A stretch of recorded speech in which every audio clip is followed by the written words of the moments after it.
D'emblée, permettez-moi de vous dire merci pour cette invitation cordiale que vous avez bien voulu formuler à notre modeste endroit.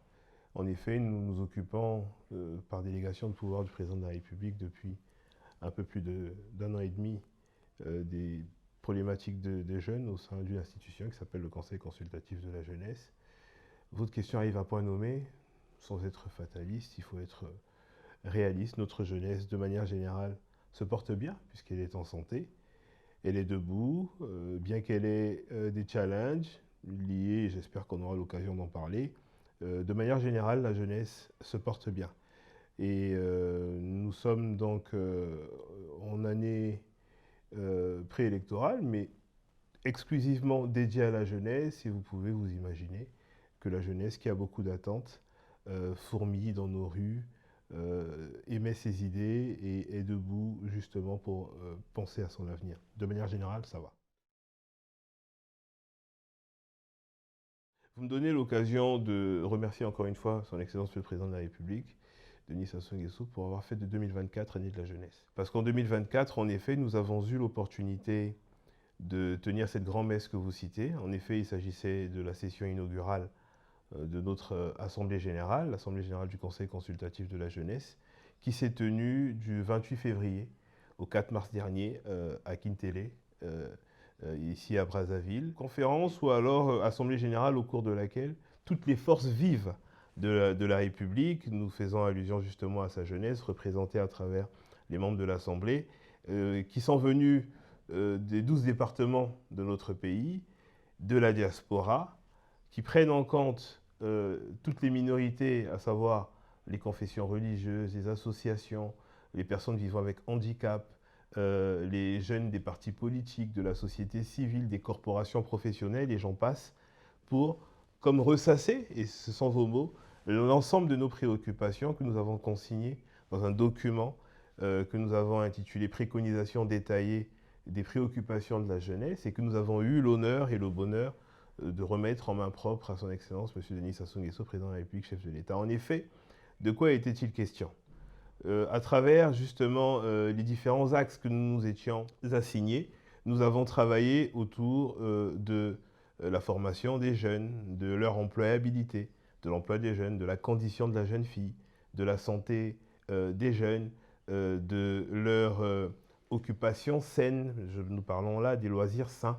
Nous avons épilogué par exemple autour d'une préoccupation tout aussi importante que toutes les autres, celle de l'accompagnement des jeunes dans ce qu'on appelle aujourd'hui l'entrepreneuriat juvénile.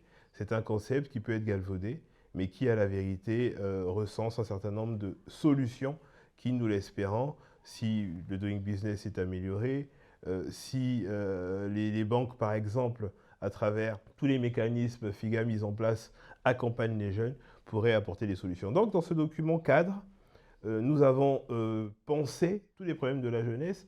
Et puisque nous avions le privilège de rencontrer le premier jeune Congolais, le premier magistrat congolais, le premier citoyen congolais, nous avons pensé qu'il était de bonne loi de tout lui dire.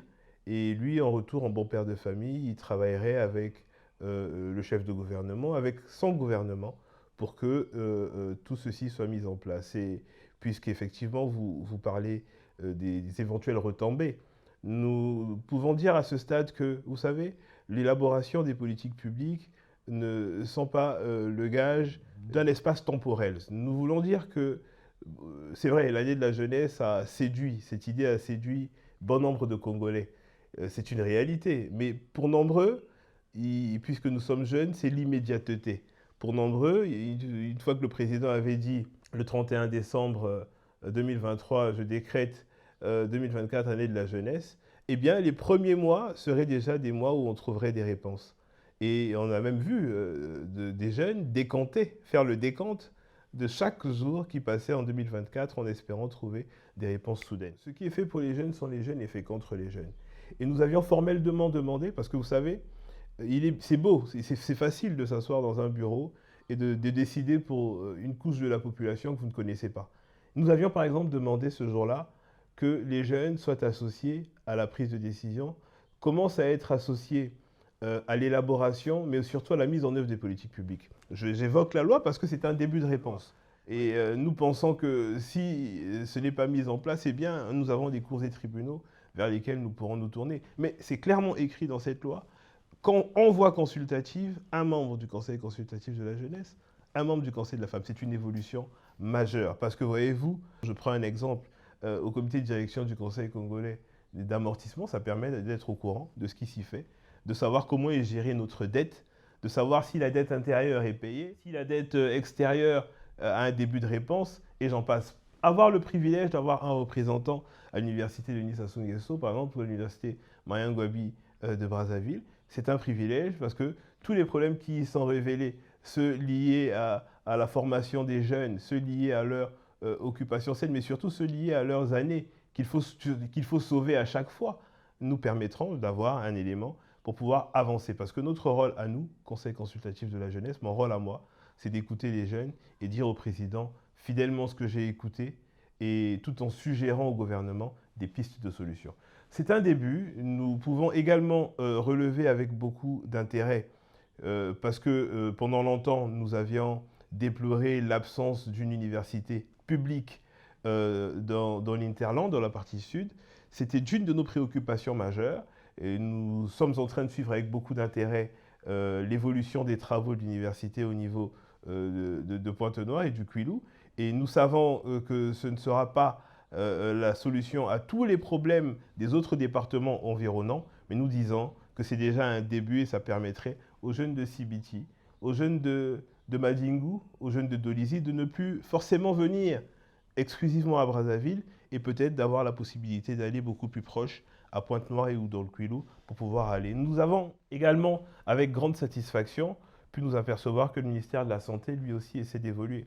Alors, vous savez, il y a eu une grosse polémique dans notre pays en lien avec les étudiants qui étaient allés à Cuba. Des jeunes médecins qui sont nombreux rentrés.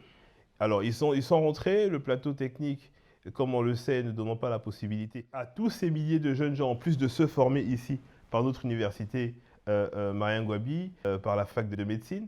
Et aujourd'hui, nous pouvons relever, et grâce justement aux informations qui nous ont été données par le ministère de la Santé, qu'un certain nombre de jeunes ont déjà pu être intégrés et envoyés dans différents hôpitaux. Nous pensons à l'hôpital général de Djiri, nous pensons également à celui de Patra, à Pointe-Noire. Et pour la fin de cette année, nous espérons que les deux autres hôpitaux que nous n'allons pas citer et qui sont en voie de finalisation pourront également accueillir de nombreux jeunes, ce qui permettrait non seulement à ces jeunes d'être insérés, mais aussi de soigner d'autres jeunes, parce que effectivement, aucun jeune n'est à l'abri d'une éventuelle maladie. Au titre du département de l'agriculture et donc à travers justement le grand projet des ZAP, un projet de zone agricole protégée exclusivement à la jeunesse.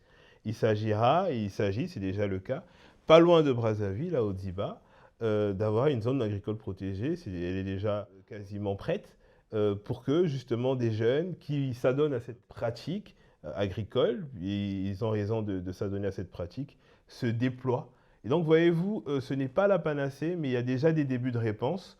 Et nous pouvons simplement nous dire qu'au niveau du Conseil, nous sommes là pour observer, mais surtout pour suivre avec beaucoup d'intérêt et beaucoup d'acuité ce que nous avions évoqué comme préoccupation dans nos préconisations détaillées.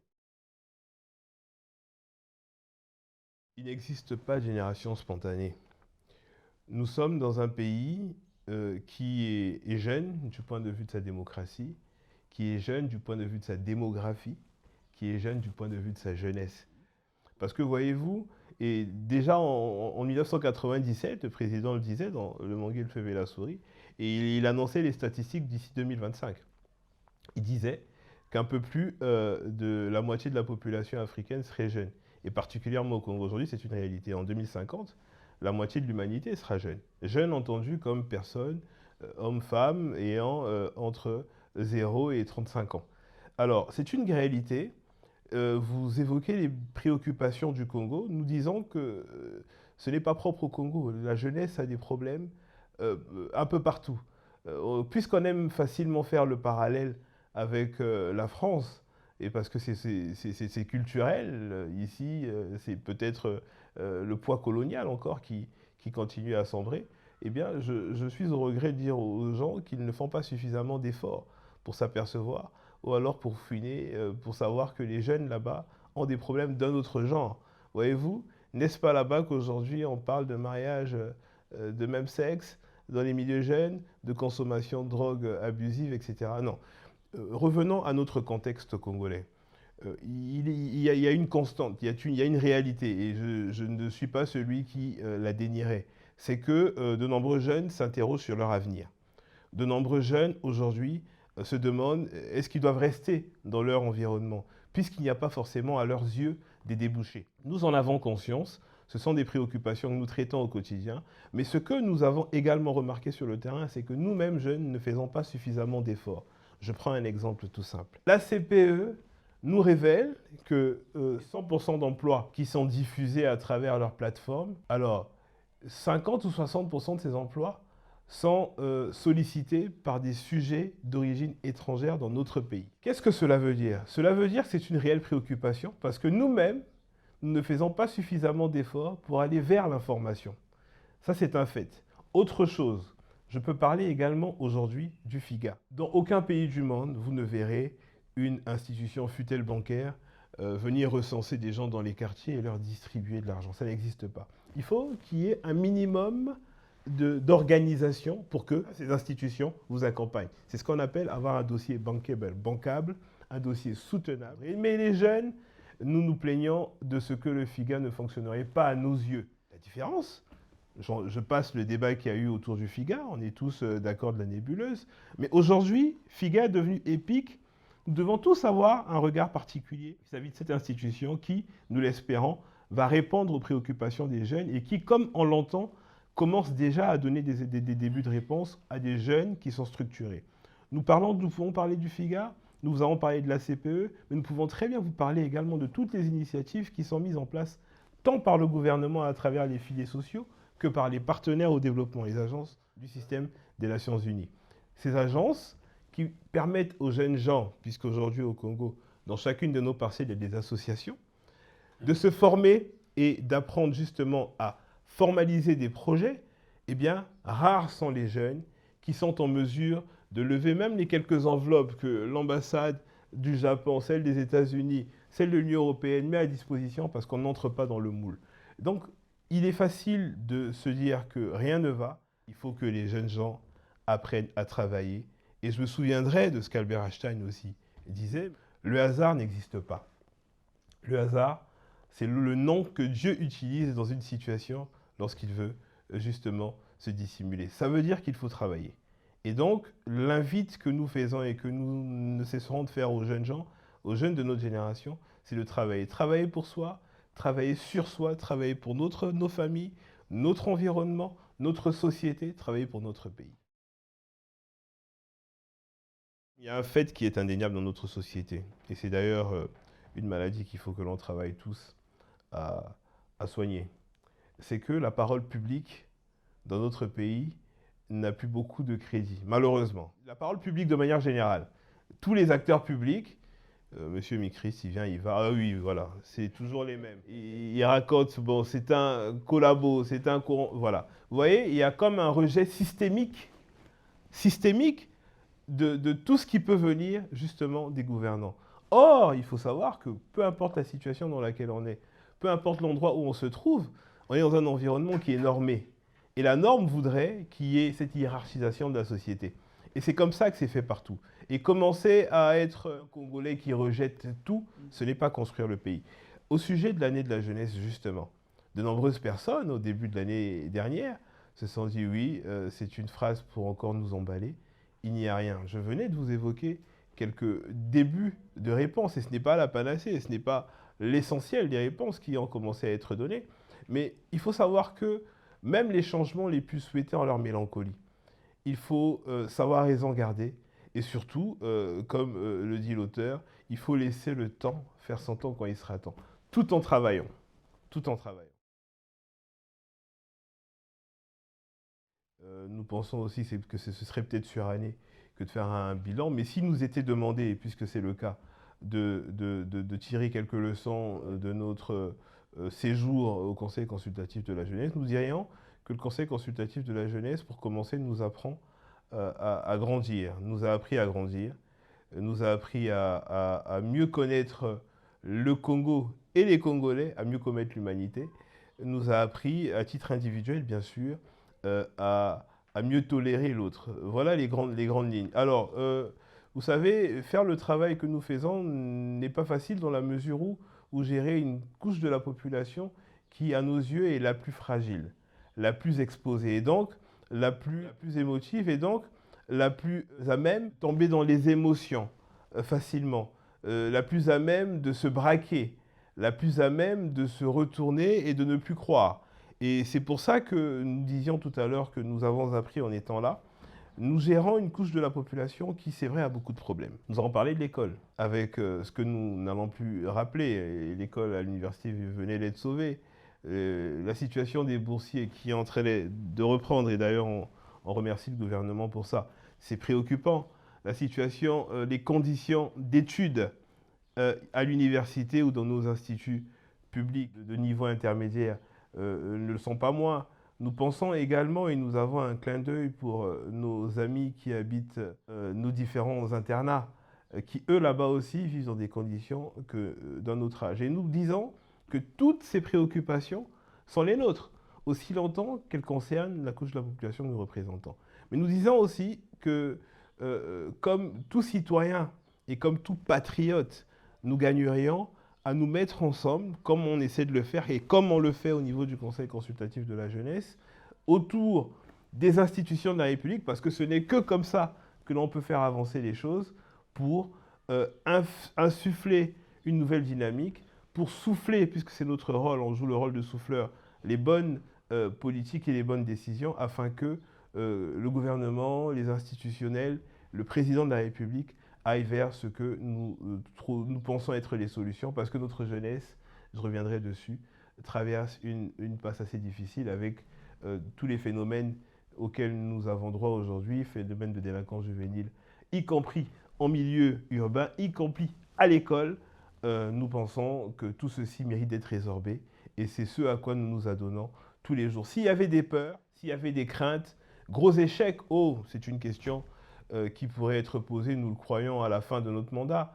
À ce stade, nous avons quand même remarqué une évolution du point de vue de la prise en compte des préoccupations des jeunes. Parce que voyez-vous, il y avait une espèce de manque de crédit, de manque de confiance, de rejet, et même de la part des autorités. Il n'était pas rare, par le passé, d'approcher une autorité quelconque et qu'elle vous dise « vous êtes jeune, bien que vous ayez le titre de chef d'une institution, on vous fait attendre, etc. » Grâce à Dieu, grâce au travail, grâce à la volonté du président de la République, grâce à la compréhension du gouvernement de la République, les autres institutions, même les jeunes eux-mêmes comprennent qu'aujourd'hui, pour se faire entendre, ils doivent venir au Conseil. Il faut noter une chose, même le Christ n'a pas fait l'unanimité. Les grands leaders ont la particularité d'avoir tort d'avoir raison trop tôt. Les grands leaders, ils ont la particularité d'avoir tort d'avoir raison trop tôt. Je ne reviendrai pas sur le président. Hein. Il est souvent accusé de tous les noms. Lorsqu'en 92, en organisant des élections, il a accepté de les perdre, il avait tort d'avoir raison trop tôt. C'est sûr que notre action ne manque pas d'irrégularité, parce que c'est une action humaine.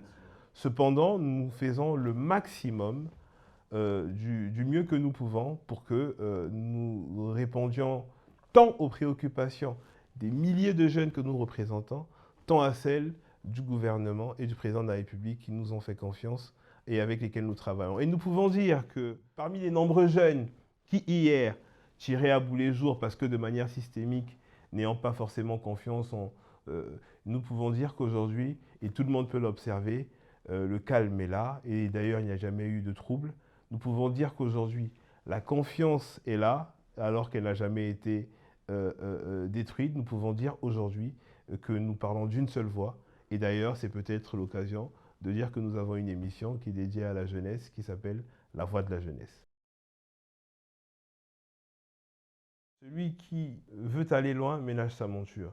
Nous en parlons parce que vous savez que le concept de gouvernance intergénérationnelle est apparu dans notre pays autour des années 2015-2016, avec le grand dialogue intergénérationnel auquel nous avons pris part autour du président de la République, impulsé par celui qui est maintenant Premier ministre, chef du gouvernement, son Excellence M. Anatole Kouliné-Makosso. Il faut noter une chose, c'est qu'en 2015, lorsque le souverain primaire se retrouvait, en réponse à une concertation nationale, quelques temps plus tôt, a consigné dans l'acte fondamental la création d'institutions exclusivement dédiées à différentes couches de la société. Le Conseil consultatif de la jeunesse, celui de la femme, c'est une évolution, c'est une exclusivité congolaise. Et la gouvernance intergénérationnelle passe par là.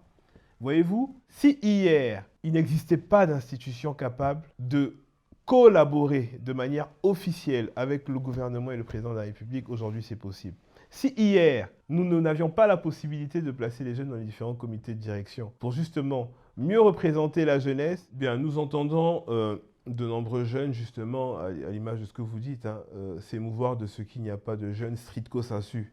Parce qu'encore une fois, la jeunesse, il faut savoir la définir du point de vue de l'âge au gouvernement de la République. Nous espérons que ce sont des préoccupations qui vont se régler dans un avenir proche. À la vérité, aujourd'hui, et c'est un fait, il n'y a pas de membre du gouvernement qui soit jeune, mais ça ne doit pas être un frein non plus, parce que la jeunesse n'est qu'une question d'âge. Pourquoi nous remettrions-nous en cause? Vous savez à qui appartient le pouvoir de nommer le gouvernement? Ce n'est pas à la jeunesse. C'est à tout le monde sauf à la jeunesse. Le pouvoir discrétionnaire de choisir un membre du gouvernement selon des critères établis appartiennent seul au chef du gouvernement, mais surtout au président de la République, et qui, lui, en est le garant. Et donc, nous espérons que les voix de ces nombreux jeunes qui demandent à être responsabilisés soient entendues par les plus hautes autorités. Mais connaissant un peu maintenant nos autorités, nous savons qu'elles donneront réponse à ça dans un avenir proche, nous l'espérons. Mais cependant, il ne faut pas penser que c'est faute de ne pas vouloir. Parce que dans ce pays, il y a eu des ministres jeunes. Déjà, il faut noter une chose, et c'est notre conviction profonde, dans notre pays, on n'a pas de délinquants. Parce que s'il fallait décrypter concept après concept ce que veut dire délinquant, nous avons des jeunes en mal de positionnement, d'occupation, d'orientation. Et c'est une constante, parce que ce sont des phénomènes qui, à la vérité, sont des phénomènes importés. Et nous passons notre temps, comme on a appris à le faire dans ce pays, à présenter des minorités comme étant justement la majorité. Les quelques jeunes, et ils sont nombreux, on peut également le relever, qui aujourd'hui s'adonnent à ces pratiques, sont la plupart du temps, parce que nous avons fait une étude là-dessus, et nous avons travaillé aux côtés du Haut Commissariat à la justice restaurative, à l'élaboration de cette politique importante en lien avec cette délinquance. Nous suivons de très près ce qui se fait dans les écoles. Pour être au courant, nous savons que la plupart des jeunes qui se perdent sont quelquefois des jeunes qui ont vite perdu leurs parents, donc sont devenus orphelins. Ce sont des jeunes qui ont versé dans la consommation abusive, soit de l'alcool ou du tabac. Nous savons que quelquefois encore, ce sont des jeunes qui n'ont pas eu la chance d'être encadrés, d'aller à l'école, d'avoir des centres de famille. Alors, nous savons que, et d'ailleurs, c'est une des fiches que nous avions bien voulu envoyer à toutes les autorités, nous pensons que c'est une préoccupation sociétale qui ne mérite pas simplement d'être réglée par seule la police, comme on peut le voir, ou la gendarmerie aujourd'hui.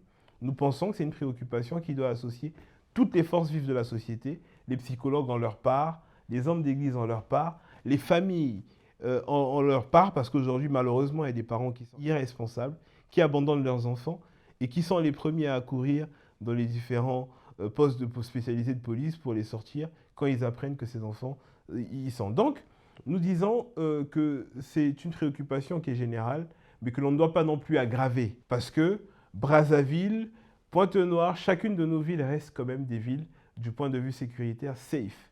Dire qu'il y aurait de la grande délinquance, nous disons non, parce que quelquefois on peut finir dans un bar à Ngangalingolo à 21h, ne plus avoir de quoi se déplacer et marcher jusqu'à chez soi, à Mongali, sans rencontrer d'ennui. Donc ce sont des cas isolés, ne grossissons pas le problème, même si le problème est là et qui mérite d'être résolu. Et à ce stade, nous voulons saluer le travail important qui est fait par le commandement des forces de police, couplé au commandement de la gendarmerie, parce que voyez-vous, le commandant des forces de police, le général Obami et tout, est allé beaucoup plus loin. Ils ont travaillé à faire en sorte que, justement au niveau de la CNSS-AONZ, il y ait un espace qui peut être considéré comme être une prison, qui est pris en charge par eux. Ils s'occupent même de la santé de ces détenus. Ils vont beaucoup plus loin, ils s'occupent de la nutrition de ces jeunes et nous pensons que ce type de management est un management à saluer parce que des délinquants ne le sont qu'une fois que la loi ou que le juge les a déclarés délinquants. Ce sont des prévenus qui, pour l'instant, semblent avoir été pris dans un contexte particulier et qui sont momentanément placés. C'est également l'occasion de citer une initiative du gouvernement menée par le ministère de la Jeunesse, des Sports, de l'Éducation civique, de la formation qualifiante et de l'emploi, que dirige M. Ngolo Délé, au sujet justement des centres dans le département de la Bouenza, proche de Madjingu, et bientôt de Bokanya, on l'espère, du côté de chez vous et nous, à Makwa, dans le département de la Cuvette.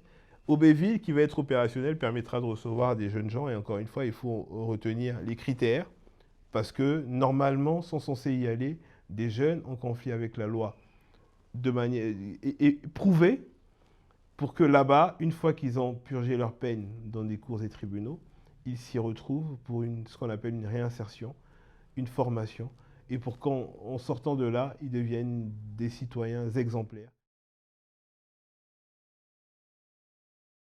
La vérité, c'est qu'à côté du tableau sombre que nombreux veulent présenter, il existe une jeunesse merveilleuse qui travaille dans tous les secteurs.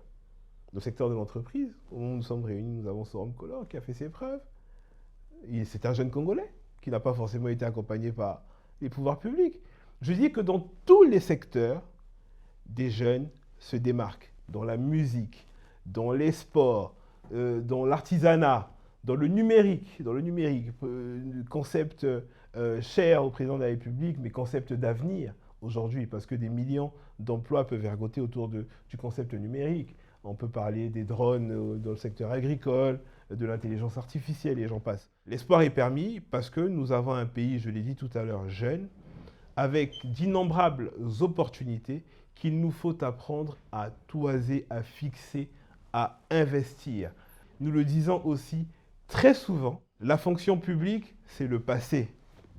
Elle n'a plus d'avenir. Aujourd'hui, il est question pour les jeunes de notre pays de se tourner vers l'initiative privée. Il est question pour les jeunes de se tourner vers l'esprit d'entreprise. Et nous saluons le travail qui est fait par l'écosystème petites et moyennes entreprises, à travers justement un certain nombre d'initiatives que dirige Madame Mikolo, la ministre Mikolo, qui permettent justement aux jeunes porteurs de projets d'ouvrir une entreprise avec 25 000 francs au lieu de 100 000 francs hier.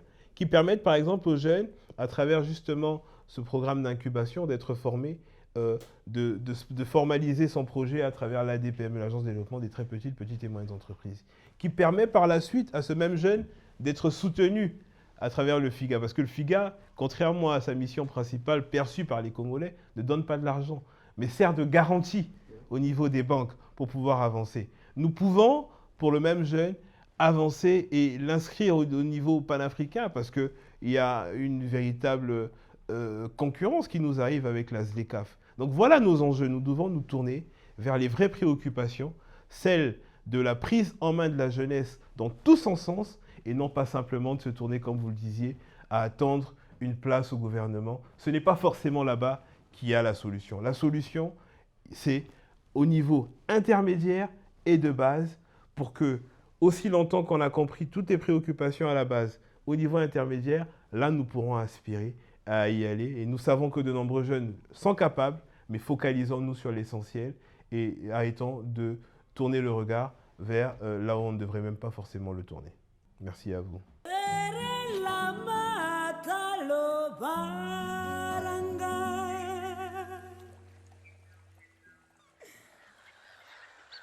Anga wale ningae